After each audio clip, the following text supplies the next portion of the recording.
After the death of Gary, my father-in-law, I opened my home to Joan, my mother-in-law, hoping to strengthen family bonds and find support during our shared grief, like reaching out for a lifeline in stormy waters. What was meant to be a source of comfort quickly transformed into a nightmare, like watching a beautiful garden turn into a wasteland.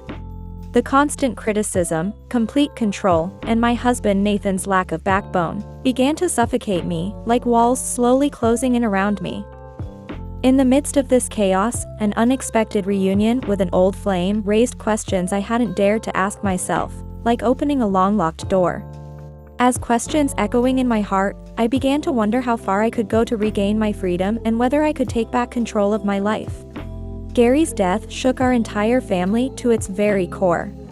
He had been our anchor, the pillar that held us all together, much like the strong fathers of my generation often were. His absence left an enormous void, and Joan, his wife, was completely lost without him, like a ship without its compass. My grief was profound too, but it was different, a complex mixture of emotions I couldn't quite untangle. Gary had always treated me with respect and affection, something I never felt from Joan, like sunshine versus constant shade. Still, when Joan suggested moving in with Nathan and me, I thought it might be a good idea, one of those decisions that seem right at the time but come back to haunt you later. Joan was entirely alone and vulnerable, and despite my own grief, I felt this decision might help heal us all, like binding wounds together. At that point, strengthening our family bonds seemed crucial. Nathan was extremely close to his mother, and this seemed like a way to care for both of them, a solution that appeared perfect on the surface. I convinced myself that welcoming Joan into our home might ease the pain of loss and possibly improve our relationships. Our relationship had always been complex, like walking on eggshells. I had always tried to please Joan, but she was demanding, critical, and sometimes overwhelmingly authoritarian, like many women of her generation. On that gloomy, overcast day, Joan arrived at our doorstep with her bags, and my life would never be the same. I did everything possible to make my mother-in-law comfortable, preparing a room for her and cooking her favorite dinners. At first, everything seemed to be going smoothly. Our conversations revolved around Gary and his memories, and for a while, I truly believed Joan's presence was bringing comfort to all of us. However, that initial peace soon vanished. Joan began showing controlling behaviors far beyond what I had imagined possible, like a general taking command of enemy territory. Her comments about the house transformed into an endless stream of criticism. She monitored everything I did, from how I organized the kitchen to how I cleaned the house. Every time I prepared something different for dinner, she reminded me of Gary's favorite way of arranging the dishes with harsh words. She would suggest that I was neglecting Nathan, implying I wasn't a good enough wife because he worked so hard and needed more care, each word a carefully aimed arrow. At first, I tried not to let it bother me, but the discomfort began to grow within me. Every decision in my own home felt under surveillance, and anything that didn't meet Joan's standards became a trigger for scathing remarks. My mother-in-law gradually took control of our space, acting as if the house belonged to her, like a queen claiming her territory. I became uncertain about how I should respond to her. I tried to maintain a respectful attitude toward her, but anxiety kept building up inside me. Even when I tried to get some relief by spending an afternoon out, I'd return to find her waiting with accusations, telling me how the house had fallen apart in my absence, and questioning if I thought it was responsible to leave everything in such a state. The atmosphere became suffocating, like being trapped in a room with no windows. I began to realize that Joan had transformed my home into a prison, with her as the warden. But the criticism was just the beginning of my nightmare. Soon, Joan started interfering with even the most intimate decisions between Nathan and me. Whenever we planned to do something together, she would find ways to intervene, either by suggesting alternatives or implying she was being left out, like a child afraid of missing out. What made it even worse was watching my loving Nathan, who couldn't seem to set any boundaries with his mother, like a puppet on her strings. My patience wore thinner with each of Joan's comments about how things were different in Gary's time, as if the past was a perfect world I could never live up to. The situation deteriorated further when Joan started making unreasonable demands, like a queen issuing royal decrees. After living with us for just a few weeks, she boldly demanded a monthly support of $500 from Nathan and me, claiming it was only fair since she was helping with housework. She insisted this was fair compensation for helping to keep the house in order, her words dripping with entitlement. I was absolutely stunned, feeling like I'd been slapped in the face. I felt emotionally drained from the constant criticism and now financially exploited as well. It seemed Joan wasn't there for support at all, but rather to infiltrate our lives and extract whatever benefits she could, like a parasitic presence in our home. I tried to discuss the situation with Nathan, my heart heavy with growing pressure. However, every time I brought up the subject, Nathan avoided taking a clear stance. He would simply say she had lost her father, as if that justified his mother's invasive behavior. As I watched my life slip through my fingers, I began to realize I had no control over this situation. I felt trapped in a maze with no exit, desperately searching for a way out. Joan was destroying my self-esteem and turning my home into an unbearable place.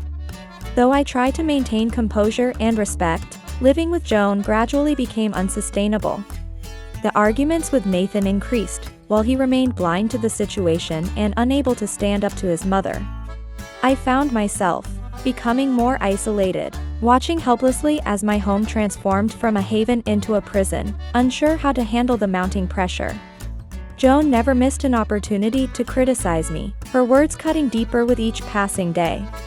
Her opinions, once limited to the details of housework, now extended to everything within her watchful gaze. From the meals I cooked to my choice of clothes and how I cared for Nathan, everything became subject to her criticism, as if she were keeping a detailed ledger of my failures. Joan would look at my wardrobe with critical eyes and bluntly tell me that my clothes didn't suit my figure, her words piercing like arrows through my heart. At first, I tried to ignore it, but over time, her words gradually eroded my confidence.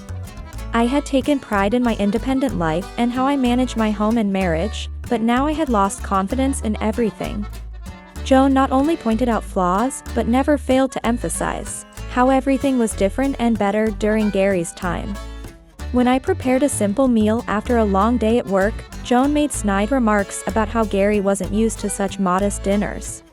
She would emphasize how he always expected elaborate meals and how she had always taken meticulous care in preparing his food, her words dripping with judgment.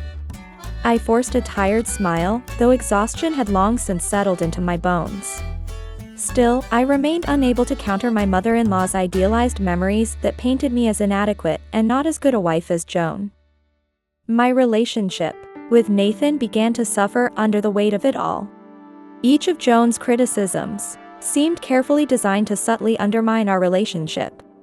When I tried to plan weekend trips to mend our relationship, Joan passed judgment like a stern judge, declaring it unnecessary. She insisted that Nathan was working too hard and needed to rest at home.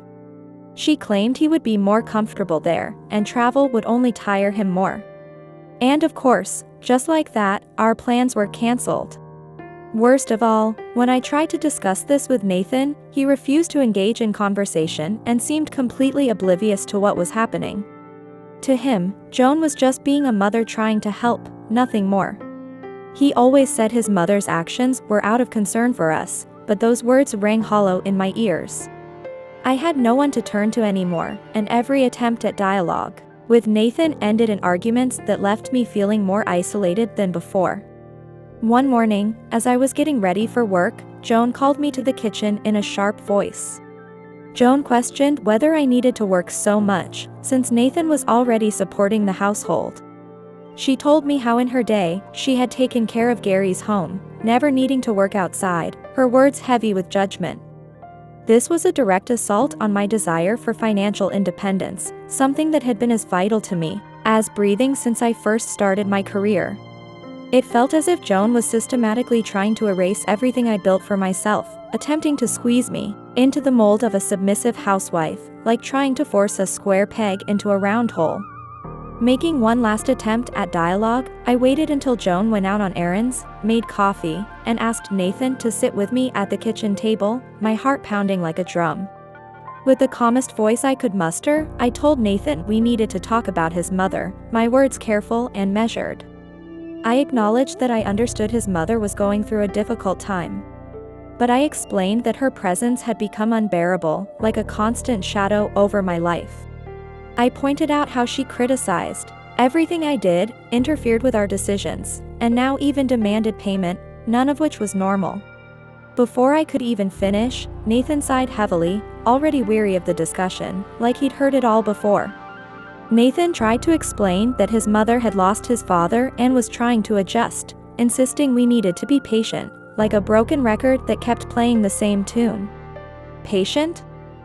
I couldn't hide the disbelief in my voice, like a dam about to break. I reminded him how I had tried to be patient, my words trembling with years of stored frustration. This wasn't just about grief anymore, I explained, my voice heavy with the weight of accumulated suffering. She controlled every aspect of our lives. And Nathan, my husband, was doing absolutely nothing to change it, standing by like a passive observer in his own home. With each passing day, I watched helplessly, as she claimed more and more of our space, while Nathan remained as immobile as a statue. He avoided my eyes, just as he always did when conversations became uncomfortable, telling me I was wrong. With misplaced loyalty, speaking in a soft voice, they claimed they didn't want to hurt anyone and that they had suffered enough. One day during my suffocating days of feeling trapped with nowhere to escape, fate placed an unexpected person before me. I was leaving the supermarket, grocery bags in hand, lost in thoughts about how unsustainable my situation had become. That's when I heard a familiar voice calling out to me, like an echo from the past. When I turned around, to my surprise, there stood James, my former boyfriend from years ago. Although years had passed and James had changed slightly, he still resembled the man in my memories, like looking at a slightly updated version of a cherished photograph. Although he was always a kind person with a gentle, unwavering smile, meeting him during this period when my life was in complete chaos filled me with a mixture of nostalgia and relief. It felt as if I had suddenly found a piece of my life I had left behind, but now it seemed more appealing than ever before, like a road not taken that suddenly reappeared. We began talking while reminiscing about the old days, and the conversation flowed gently and naturally. James told me about his recent return to town after living abroad for several years, and asked about my life, his interest genuine and warm. Although I hesitated at first, I soon found myself sharing more than I had intended, the words pouring out like water from a broken dam. James was the complete opposite of everything I was experiencing with Nathan and Joan, like stepping from shadow into sunlight. He was lighthearted and easygoing, reminding me of a time when I was happier and more free, like opening a window in a stuffy room. The conversation lasted longer than expected, and while I felt relief when we parted, it gave rise to questions and desires within me about my current life. These were desires for change, for happiness again, and for reclaiming control of my life, things that had seemed impossible for so long. Yet I couldn't help wondering what this meant for my future with Nathan, like standing at a crossroads with no clear direction. That day, I returned home with my mind in turmoil, trying to sort out the emotions stirred up by this chance encounter. For the first time in what felt like ages, I began to seriously question how much longer I could endure this suffocating life with Joan and Nathan's avoidant attitude. The conversation with James became my escape route. After our unexpected first meeting, we began exchanging messages, tentatively at first. Our initial exchange was a casual catching up on the changes in our lives over the many years. As time passed, I felt increasingly drawn to the simplicity and lightness that James brought. He was who I used to be when I was happy. Unlike the emotional turbulence of living with Joan and Nathan, conversations with James flowed naturally, and I felt truly heard, something I hadn't experienced at home in what seemed like forever. This was something that had long since vanished from my home. While attempts at dialogue with Nathan ended in frustration and indifference, with James, I could be myself, free from the constant weight of criticism and judgment. His gentle approach, neither pushy nor invasive, drew me in. The messages gradually began to occupy more of my thoughts, and I found myself looking forward to our exchanges with an eagerness I hadn't felt in years. However, James wasn't necessarily the solution to my problems. While I didn't want to run into his arms leaving everything behind, just meeting someone who showed me a glimpse of freedom was enough to make me reevaluate my entire life, like turning to a fresh page in the story of my life. During one of our conversations, James shared what he'd learned over the years, that sometimes life puts us in pressured situations, but there's always a way out, no matter how difficult it might seem. Those words resonated in my heart like a bell ringing clear and true. There was a way out, and for the first time in what felt like forever, I began to see that the problem wasn't just Joan, it was Nathan's lack of backbone too. He had allowed his mother to destroy our marriage. If he couldn't see it, then perhaps it was time for me to take the reins of my own life. One afternoon, after another fruitless argument with Nathan, I left the house to have coffee with James, desperate for a peaceful moment away from the suffocating pressure at home. We sat at a quiet table, and the conversation flowed naturally. James made me laugh, something I'd forgotten I could even do anymore. Being with him made me feel lighter, highlighting even more the burden I carried at home. In a candid moment, I told James how I felt suffocated by Joan's presence and Nathan's lack of response. I shared how I felt voiceless and controlled in my own home, unable to make even the simplest decisions without criticism. James listened carefully without passing judgment. When I finished, he told me that I deserved to be happy and that no one should live like this. His words hit me like a revelation, simple but powerful in their truth. I knew I deserved to be happy, but somewhere along the way, I had forgotten that. I had been so deeply submerged in trying to be a good wife and keep peace with Joan that I'd lost sight of the most important person: myself. While James wasn't pushing for hasty decisions, he had planted seeds of introspection in my mind. One night, after a long and exhausting day at work, I walked into the house to find Joan sitting in the living room, watching television like she owned the place. As I passed by my mother-in-law, I heard one of her cutting remarks that felt like a knife to my heart. She questioned why I was always coming home so late, suggesting I should spend more time taking care of the house and Nathan, adding that this marriage needed more dedication from me, her words dripping with judgment. Joan's words hit me like a punch to the stomach, leaving me breathless and stunned. The audacity of her suggesting I wasn't dedicated enough, after all the patience and emotional sacrifices I had made, was almost too much to bear. This was the final straw that broke the camel's back. Without responding, I headed straight to my room, trying to maintain my composure. The weight of the situation felt more unbearable than ever before. I could no longer pretend that everything was okay. This house, this marriage no longer felt like mine, as if I were living in someone else's story. I knew I needed to think about my next steps, each one leading me closer to freedom. My plan had to be careful. I needed to leave without causing a major confrontation. I didn't want any more arguments or discussions. I just wanted to move forward, away from all this. The thought of leaving this house and this suffocating life behind, without looking back, filled me with both terror and hope. I knew I couldn't postpone the final conversation with Nathan any longer, though I was certain his reaction would be typical of his passive nature. He always preferred to avoid conflict and leave things as they were. The next morning, I returned to our bedroom where Nathan was preparing for work, my heart pounding like a drum. He caught my eye briefly, noticing something was different, like an animal sensing a storm approaching. Steeling myself. With determination, I waited until he finished dressing before starting to speak, my voice steady despite my racing heart. I told him we really needed to talk, the words heavy with finality. Nathan looked at me uncomfortably, like a child anticipating a scolding. He tried to deflect, saying he was running late and asking if we could talk later. I shook my head, knowing that if I let this moment slip away, this conversation would never happen again. I insisted that it had to be now, that I had waited long enough, my voice firm with resolve. He sat on the bed with a deep sigh, his discomfort evident. He asked what I wanted to say, his voice carrying the weariness of someone who already knew the answer.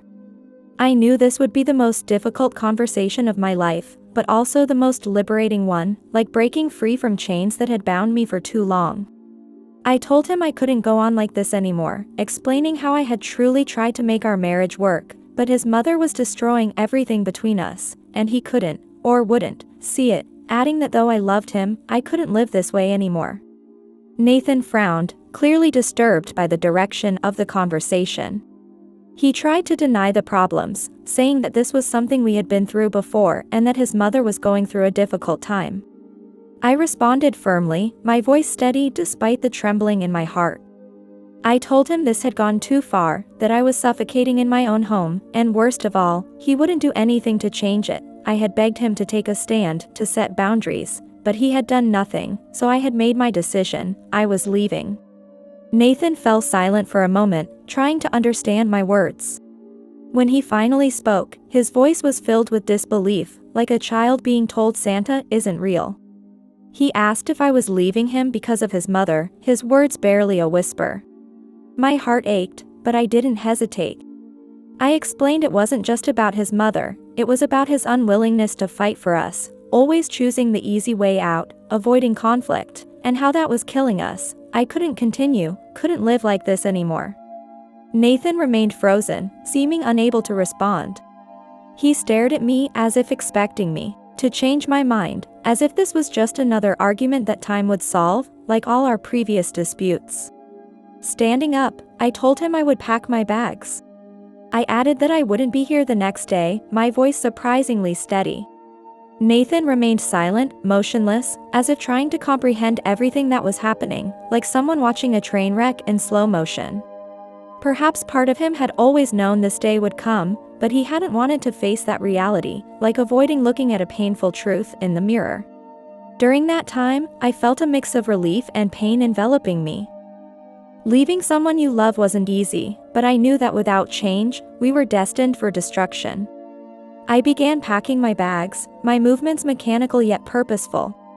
As I folded my clothes, fragments of memories flooded my mind. The memories of those first happy moments with Nathan, our shared intimate times, flashed through my mind like scenes from someone else's life. But these sweet memories were buried under layers of pain, resentment, and Joan's suffocating presence. I knew this house would never be my home again, the realization settling in my heart like a heavy stone.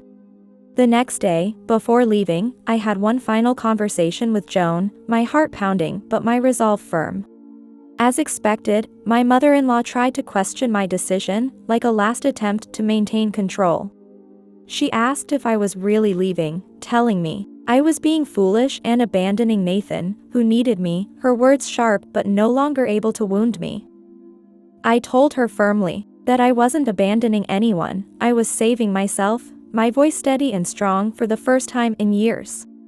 Joan no longer held any power over me, like a spell that had finally been broken. Nathan, still in shock, watched as I walked out with my suitcase, confident that I was doing the right thing.